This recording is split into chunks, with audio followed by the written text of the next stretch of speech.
If you could choose to build a dam on a river to produce clean energy from hydroelectric power, but it would hurt an endangered species that only lives in that river, would you do it?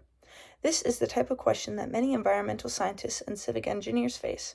There are many ways to help our Earth by making human civilization preserve environments and natural resources better. However, sometimes these can come into conflict with each other, and decisions must be made about what is truly the best way of helping out Mother Earth.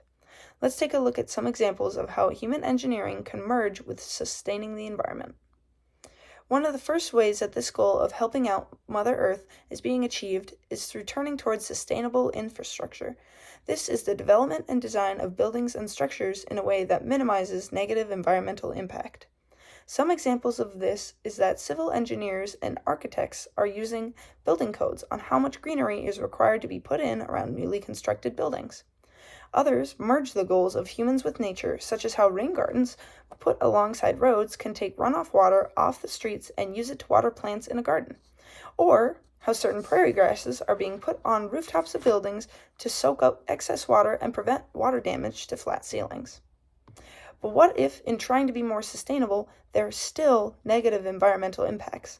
An example of this is in the Neretva River in Bosnia, which is one of the last free-flowing rivers in Europe that has little to no infrastructure built on or around it. There are proposals to build dams for hydroelectric power on the river, which would help nearby communities turn away from fossil fuel use.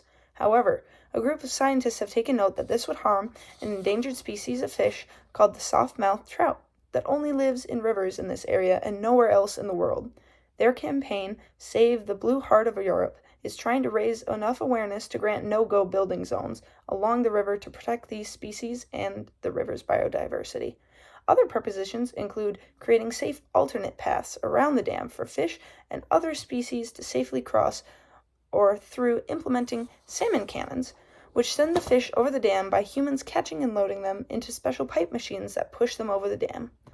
All in all, the goal of merging human design with sustaining the environment is one of the key ways that the future of human cooperation with Mother Earth is possible. As seen today, there are many different approaches to go about this, and the many environmentalists and civic engineers that work towards the goal come up with new ideas every day. The future of humanity on Earth depends not on our ability to take over the environment around us, but to make ourselves more a part of it.